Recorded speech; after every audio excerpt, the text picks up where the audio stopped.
வணக்கம். சற்று முன் கிடைக்கப்பெற்ற மிக முக்கியமான செய்தி ஒன்று வெளியாகியுள்ளது. அதிமுக கிட்டத்தட்ட தொகுதி பங்கீடு முடிந்துவிட்டது. 27 தொகுதிகள் பாஜகவிற்கும், 18 தொகுதிகள் பாமகவிற்கும், 11 தொகுதிகள் அமமுகவிற்கும் தொகுதி பங்கீடு இன்று கையெழுத்திடப்பட்டது. எடப்பாடி பழனிசாமி அவர்கள் நிச்சயம் இந்த தேர்தலில் தோல்வியை பெறக்கூடிய வகையில் இந்த கூட்டணிகளுக்கு தொகுதி பங்கீடு கொடுக்கப்பட்டுள்ளது. கிட்டத்தட்ட மெகா கூட்டணியை அமைப்பேன் என்று கூறினார். ஆனால் தற்பொழுது 3 கட்சிகளுடன் மட்டுமே கூட்டணி உறுதி செய்யப்பட்டுள்ளது. மேலும் எடப்பாடி துரோகி என்று பலமுறை ஓபிஎஸ் அவர்கள் கூறினார். அதை உறுதிப்படுத்தும் விதமாக மக்களவை தேர்தலின் பொழுது எஸ்டிபிஐ கட்சி கூட்டணி வைத்த பொழுது அவர்களது மேடையில் சிறுபான்மையினர்களுக்கு ஆதரவாக எப்பொழுதும் அதிமுக இருக்கும். இந்த மேடையில் கூறுகிறேன், அடுத்த எந்த தேர்தலிலும் பாஜகவுடன் அதிமுக கூட்டணி வைக்காது என்பதை தெரிவித்திருந்தார். ஆனால் சட்டசபை தேர்தலிலேயே எடப்பாடி பழனிசாமி அவர்கள் அந்தர்வல்டி அடித்து பாஜகவுடன் கூட்டணி உடன்படிக்கை இன்று கையெழுத்திடப்பட்டுள்ளது.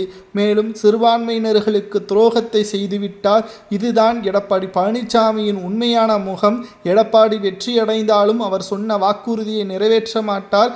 அதிமுக பாஜகவிற்கு ஒட்டுமொத்த அடிமையாக மாறிவிடும். கிட்டத்தட்ட எடப்பாடி பழனிசாமி அவர்களுக்கு தேவை அதிகாரம் மட்டும்தான். அதற்காக என்ன வேண்டுமானாலும் செய்யக்கூடியவர், எப்பொழுது வேண்டுமானாலும் அவர்களுக்கு தகுந்தாற்போல் தமிழக அரசியலை மாற்றக்கூடியவர்.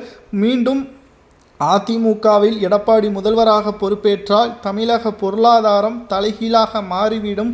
பள்ளி கல்லூரிகளுக்கு படிக்கக்கூடிய மாணவர்கள் நிச்சயம் தவறான வழியில் செயல்படக்கூடிய ஒரு சூழல் உருவாகும் என்ற தகவலும் தற்பொழுது எடப்பாடி பழனிசாமி அவர்களை பற்றி ஓபிஎஸ் அவர்கள் கூறியுள்ளார்.